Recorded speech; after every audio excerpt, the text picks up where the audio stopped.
Bom dia, meu nome é Leonardo Lopes e hoje vamos comentar um filme aqui no canal que é pouquíssimo conhecido no Brasil. Chama-se The Beastmaster, ou como ficou traduzido aqui no Brasil, O Príncipe Guerreiro, que é um filme de 82. Vamos comentar o filme, comentar as semelhanças e diferenças com o filme Conan, o Bárbaro e demais, e fazer um paralelo aqui entre esses filmes com esse gênero de ação, de feitiçaria, magia, espada, que era tão comum, principalmente ao filme Conan, que ficou mais conhecido, e fazer uma divulgação para que o filme possa ser mais assistido, porque é um filmaço. E ele encontra-se gratuito no YouTube. Bom, então ultimamente eu tenho assistido bastante aos filmes do Conan, que na verdade são dois. O Conan o Bárbaro, de 82, e o Conan Destruidor, de 84. E ainda tem uma passagem lá do Schwarzenegger no filme Red Sonja, né? Com a Brigitte Nielsen, que faz a Sônia, ou Sonja, e que o Schwarzenegger faz também um bárbaro lá, mas que não é o Conan, é o Kalidor. Bem, pesquisando dentro desse gênero de espada e magia, que é mais ou menos esse do Conan, eu encontrei esse filme que vamos comentar hoje, que se chama The Beastmaster, que seria algo mais ou menos como o Senhor das Feras, ou Senhor dos Animais. E, ao mesmo tempo, fazer um paralelo, então, e mostrar por que esse filme, que hoje é considerado, principalmente nos Estados Unidos, um filme cult, não teve. Aliás, eu acho que nem foi passado aqui no Brasil, que foi a primeira coisa que me chamou a atenção. É que eu nunca tinha visto esse filme. E eu assistia muitos filmes no final dos anos 80, nos anos 90, principalmente filmes desse gênero, Conan nem se fala, mas eu nunca vi esse filme. E aí eu parei então para assistir o filme e vamos trazer o vídeo aqui até para divulgação desse filme. Bom, então inicialmente o filme chama The Beastmaster, no Brasil ele foi traduzido como O Príncipe Guerreiro, ele é um filme de 82, ou seja, é do mesmo ano do filme do Conan, o que mostra que esse gênero, fantasia, espada, magia, estava no hype naquela época. Não só naquela época, mas depois. O Red Sonja é de 85, por exemplo. O Conan o Destruidor, que é o segundo filme, é de 84. O filme é de Don Coscarelli, que é um autor que é mais conhecido em filmes de terror, aqueles filmes de terror que puxam mais assim para o que a gente chama de tipo B ou lado B, que são aquele terror mais com pouco orçamento, que era muito comum nos anos 70 e 80, que eu particularmente acho muito interessante, porque apesar de não ter um bom orçamento, os efeitos especiais serem muitas vezes patéticos, mas a história era muito interessante e ajudou a formar a minha geração, né, dentro do contexto desses filmes de terror. Então, o Don Coscarelli ele não é muito afeito a esses filmes épicos, né? O, esse filme, o Beastmaster, na verdade, ele é como se fosse um épico esquecido. E a gente vai mostrar aqui por quê. Alguns atores que fazem parte do filme, você tem um par romântico que é feito com a Tanya Roberts. Ela é uma atriz que ficou um pouco mais conhecida, porque ela chegou a fazer alguns filmes com James Bond, e alguns filmes menores também. Ela era a Xena, né, ficou famosa aqui no Brasil, aí sim, né? Xena, a Rainha das Selvas.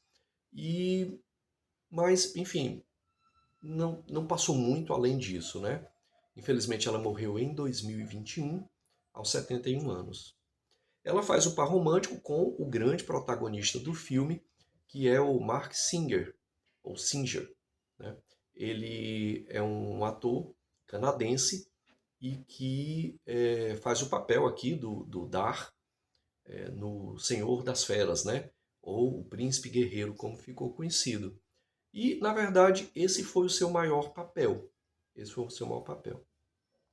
Uma coisa que é interessante nesse filme é que ele ficou mais famoso nos Estados Unidos do que no Brasil.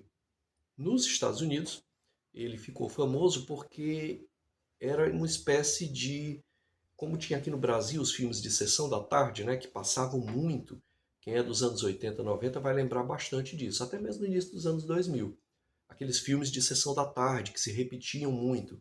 Esse filme, o Beastmaster, principalmente o primeiro, são 3 filmes do Beastmaster, tem 2 continuações, mas a que realmente é bem impactante é essa. Ele passava muito na TV a cabo norte-americana, ao ponto de ser aquele filme que sempre repetia. Então ele passava bastante e ajudou a popularizar como uma espécie de filme cult desse universo Dungeons and Dragons. Né? Quando a gente observa, e até hoje, o cinema ainda produz filmes ao estilo Dungeons and Dragons, os videogames principalmente, eu acho que mais do que o cinema, a gente observa que esses filmes, como Conan e como Beastmaster, que influenciou a cultura midiática norte-americana, eles são fundamentais. E aí é onde entra o legado do Mark Singer, que atualmente é um ator, ele está em torno aí de 78 anos de idade. Bem, o filme é um épico, ele é um épico. E ele tem é da mesma época do Conan, o Bárbaro, 82, mas o orçamento é bem mais baixo. Você não tem, por exemplo, uma trilha sonora bombástica, como teve Conan o Bárbaro, né? Com figuras ali como Dino De Laurentiis, o próprio Henry Morricone, né? Que fizeram toda aquela trilha sonora fantástica do Conan. Aqui no The Beastmaster você não tem, é quase zero a trilha sonora. É de baixo orçamento, você percebe isso, mas a história é épica. E por ser épica, ela traz uma narrativa muito interessante. Algo que me chamou bastante atenção no filme é que a história dele é bem elaborada. E ela é bem elaborada justamente porque traz aqueles elementos da mitologia grega. É a grande pegada do filme, embora não seja nomeada assim. Eles, na verdade, misturam com algo meio teosófico. Eu acho que podemos falar nisso, teosófico, fazendo uma mistura com elementos egípcios, elementos sumérios, mas a gente observa que a grande base é grega. Então, nesse sentido, você tem um sacerdote maligno, uma figura arquetípica, inclusive na história real, né, na história antiga, né, que é aquele sacerdote que se aproveita da religião para implantar medo no povo e, a partir daí, deter controle político, né, as relações de poder que se formam aqui. Então, no filme, você tem o Maax, que é um sacerdote maligno, e ele quer ter o controle, né, do reino de Aruk, e para isso ele tem que destituir o rei, que é o pai do Dar, que é o nosso personagem principal. Para isso, ele tinha uma religião macabra, uma religião de sacrifício de crianças, que a gente sabe que, infelizmente, era uma tônica na antiguidade, né? A própria Bíblia, por exemplo, fala lá no Antigo Testamento dos cultos a Baal e a Será, que haviam sacrifícios de criança, né? Era algo que existia dentro do mundo antigo, esse sacrifício humano e principalmente de crianças, que tem uma simbologia demoníaca, obviamente, né? Do sacrifício da pureza, né? Era por isso que no mundo antigo muitas vezes as virgens eram sacrificadas ou as crianças, porque elas representavam a pureza, que era aquilo de melhor que poderia ser dado a esses supostos deuses. Coloquemos aqui entre aspas, né? Pois muito bem. Então lá o Max, ele para destituir o rei, ele inventa que o deus deles lá, que chamava Ar, deveria ser satisfeito a partir do sacrifício de uma criança que não nasceu. Era justamente o filho que o rei estava esperando e príncipe. O rei mandou ele ser banido do reino. Só que antes dele ser banido, tinha uma figura de 3 senhoras que são claramente aqui uma representação mitológica das Eríneas. Quem eram as Eríneas dentro do mundo grego antigo? Eram aquelas que determinavam o destino. Né? Elas tinham um novelo, o novelo representava a vida, então uma delas trazia o novelo, a outra desenrolava o novelo, que é o desenrolar da vida, os anos que a pessoa ia viver, e a terceira cortava o fio, que era justamente uma representação da morte. Quando elas olham para esse sacerdote maligno, que quer destituir o rei, elas dizem que o destino diz que o menino que vai nascer irá matá-lo. aqui tem várias histórias gregas, né, tragédias gregas, como por exemplo Édipo Rei, em que isso ocorre, né? Não no caso do Édipo, era o pai dele, né? Aqui seria esse sacerdote maligno. E essas figuras, no caso o sacerdote lá, maligno, Max, ele diz, não, isso não vai acontecer porque eu vou matar o menino, né? E ele usa a religião de uma forma pervertida, né, para dizer que o deus Ar queria o sacrifício do menino. Era uma forma dele tentar burlar o destino. Mas a gente sabe, né, quem estuda história, história antiga, sabe que essa figura na antiguidade do destino era muito forte. Você não podia ir contra o que os deuses diziam, porque o destino iria se cumprir de algum jeito. Mas ele, na sua arrogância, e é interessante que é um sacerdote, né, que vai contra o que a religião dele estabelecia, porque no fundo ele queria o interesse pessoal dele. Ele é banido do reino, mas existe uma figura que não fica muito clara, mas tudo dá a entender que é uma figura sobrenatural que vai matar o menino. E aí aqui acontece uma cena muito inusitada, e talvez por isso esse filme não tenha tido muito sucesso aqui no Brasil. Na verdade, até onde eu pesquisei, me parece que esse filme nunca nem foi passado no Brasil. Ele é um filme da TV a cabo norte-americana e ele tem alguns elementos, justamente porque o Dom Coscarelli fazia filmes de terror, ele tem alguns elementos que talvez expliquem por que esse filme não fez muito sucesso. Então, por exemplo, o Max, que é o sacerdote, ele é banido, mas essa figura, que é como que um espírito demoníaco, ele vai até a mãe do Dar, que é o protagonista, quando o Dar ainda estava na barriga dela, e ele faz um ritual macabro e transfere o menino da barriga da mãe para a barriga de uma vaca. Né? Quer dizer, isso é um negócio perturbador, é uma imagem perturbadora. Né? E aí a mãe morre e a vaca fica prenha, digamos assim, do menino. O menino é retirado da vaca, em outro ritual em que a vaca tem que morrer. E na hora que o espírito demoníaco vai matar o menino, aparece um lenhador, né? Aqui é uma figura arquetípica também, né? Esse que aparece para salvar, por exemplo, Branca de Neve, por exemplo, só para citar um entre centenas de exemplos. O lenhador salva. Tem uma luta lá com essa figura, que é uma figura sombria, uma figura macabra, que é a marca do Dom Coscarelli, que era um cara do terror, e do terror B. Aqui não espere ao assistir o filme grandes efeitos. Né?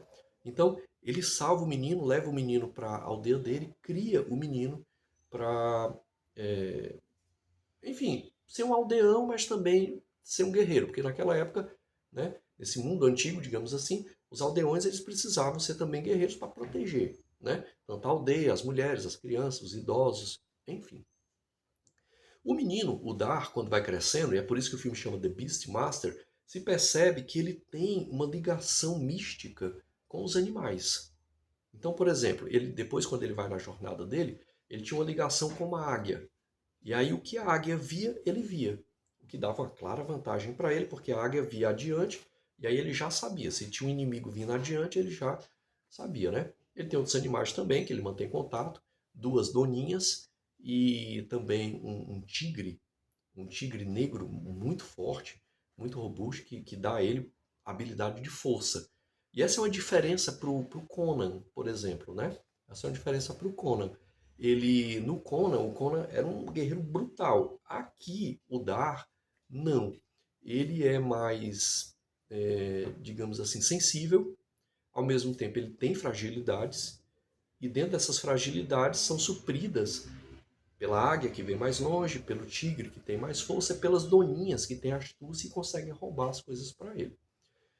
Bom, ocorre então uma batalha com os Juns. Os Juns são um povo guerreiro, um povo bárbaro, que estavam a princípio a serviço do Max, que era aquele sacerdote lá do início do filme que conseguiu perverter o reino de Aruk, que é o próprio reino do Dar, e trancafiou o rei. A rainha foi morta naquele ritual macabro lá da vaca que eu falei. Mas o rei, então, ele foi preso. E os Juns, que são um grupo guerreiro, fazem parte desse universo desse filme, né? E o filme expande um pouco, assim como no Conan, os Juns eles matam todo mundo da aldeia do Dar. E aí o Dar parte então para o reino de Aruk para entender a sua história e que é uma questão que no filme não fica muito clara. Porque no Conan a gente sabe que o Conan foi moldado a partir do desejo de vingança, lá contra o Thulsa-Doom e o culto às serpentes.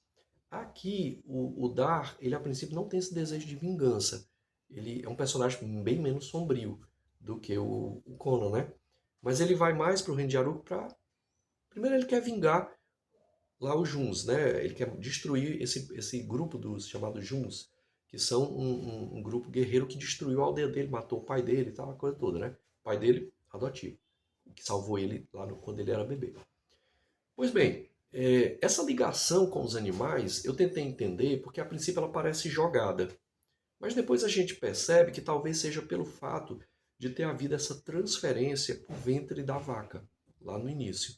Ele criou meio que uma relação mística, né? E aí, abençoado aí por algum deus, sabe-se lá qual, não é nomeado, e ele tem esse controle mental sobre os animais, que o ajudam, né? Isso amplifica as forças dele. Como eu disse, a própria figura dele não é muito musculosa como o Conan, por exemplo. Ele não é um guerreiro brutal. Ele tem certas fragilidades, embora saiba utilizar bem a espada. A gente percebe aqui que o ator, o Mark Singer, ele trabalhou bem o lance da espada. Mas então ele parte para lá, conhece o par amoroso aí com a Tanya Roberts, que era uma escravizada lá desse sacerdote, que é o Max, né? E ele vai para o reino de Aruk. Lá no reino de Aruk ele descobre a sua história, né? Tem contato com seu pai, a princípio é uma relação complicada, tudo, mas ele tem contato lá com seu pai e, enfim, quer ajudar aí por conta da motivação amorosa que ele tem lá com essa personagem da Tanya Roberts, ele quer ajudar os aldeões locais e tal, e destituir o Maax, que é sacerdote maligno, do poder. E ao mesmo tempo anseia destruir os Juns que destruíram a sua aldeia. Ocorre aí também, antes dele chegar em Aruk, que essas histórias, a gente vê muito isso no Conan. Ele tem uma história principal que deve ser cumprida, mas no trajeto, no processo, amplia-se o universo mostrando outros povos. Aqui é mostrado um povo que, até onde eu lembro, não foi nomeado e que são figuras macabras. Essas figuras aparecem muito. São uma espécie de necromantes. Uma figura macabra que é mostrada aqui no filme, em que eles davam um abraço na pessoa e vampirizavam a pessoa, deixando só os ossos, né? Eles não matam o Dar porque eles tinham uma divindade em forma de águia, que era um animal que acompanhava o Dar. Então eles tiveram medo da divindade lá, porque para eles era uma divindade, né? A águia, que era aliada do Dar. O Dar diz, os olhos dele, e aí por isso não matam. E no final elas ajudam nessa batalha contra o Max. E, bem, ele no final, ele consegue destituir o Max. O pai dele, dentro desse processo, morre. Ele descobre que tinha um irmão mais novo, que não fica provavelmente com outra mulher, né, que o rei teve, talvez um outro casamento. O Max, que é esse sacerdote maligno lá desde o começo, ele tinha tomado o poder, prendido o verdadeiro rei, que era o pai do Dar, e estava realizando uma religião em que colocava medo nas pessoas a partir de cultos macabros de sacrifícios infantis. Então, no filme ele jogava as crianças no fogo, dizendo que era o deus Ar, que era o deus deles lá, que estava exigindo esses sacrifícios. Bem, o Max, junto com os aldeões, junto com outros personagens que vão aparecendo no filme, que vão formando uma espécie de equipe com ele, conseguem então derrotar os Juns, conseguem derrotar o Maax também. E é interessante que o destino se cumpre, né? Assim como não são Erinhas, mas as bruxas feiticeiras no início tinham dito que o Maax, que era o sacerdote, morreria pelas mãos do filho do rei não nascido, que no caso é o Dar. Acontece exatamente assim. O Dar mata esse sacerdote. Bom, como eu disse, esse filme ficou mais conhecido nos Estados Unidos, a partir da TV a cabo, e é um épico perdido, digamos assim. Ele não tem grandes efeitos especiais como o Conan, o Bárbaro, que é de 82 também, mas ele tem elementos de Dungeons and Dragons muito bons. Inclusive, ele tem mais itens mágicos. Tem um item lá que eu achei muito interessante, que é usado por essas bruxas feiticeiras e pelo Maax, que é o sacerdote maligno, que é um espião em forma de anel, em que aparece um olho que fica o tempo todo espionando. Eu achei muito interessante. Existem outros itens mágicos, né, que eu acho que faz parte desse universo Dungeons and Dragons, aparecer esses itens mágicos. O filme ficou mais conhecido nos Estados Unidos por conta da TV a cabo. Eu não lembro também desse filme na TV a cabo brasileira. Eu tive TV a cabo ainda nos anos 90, depois no início dos anos 2000, por volta de 2002, 2003, não lembro desse filme aparecendo. Eu realmente só cheguei a esse filme porque estava aqui, como eu disse no começo, assistindo os filmes do Conan e acabei chegando nele. Mas assisti, gostei. É um filme de 82, não traz grandes elementos cinematográficos, música, efeitos especiais e tal, mas gostei do enredo, da narrativa. É um enredo complexo dentro do universo Dungeons and Dragons e ele lembra em certos elementos o Conan. Me lembrou também a figura, até a figura física e a figura física dele lembra muito o ator Kevin Bacon para mim, né? Eu achei muito parecido, mas também lembra o Mark Hamill é, lá do Star Wars também, que era um pouco anterior, né? Então acho que todos esses elementos eles se juntam para formatar o filme na escolha do ator. Nos cinemas, mesmo nos Estados Unidos, ele não teve grande audiência. Realmente é um filme meio esquecido. É o melhor trabalho do Mark Singer, mas ficou bastante famoso na TV a cabo. E hoje ele pode ser visto. Aqui ele tem gratuito aí no YouTube, inclusive dublado. Dublagem, eu gostei da dublagem. Tem versão também em inglês. E sugiro, fica aí a dica, né? Para que se assista, quem gosta desses filmes de espada, feitiço, magia, ao estilo Conan, ele é uma boa de ser assistido. Bom, se você chegou até aqui, se gostou do material, se gostou dessa indicação, comente aí se conhecia, se não conhecia, se viu ali nos anos 80. Eu peço também aquele básico que toda pessoa que produz algum material no YouTube pede. Um like, um compartilhamento, um comentário. É isso. Espero que tenham gostado. Vamos ficando por aqui. Muito obrigado.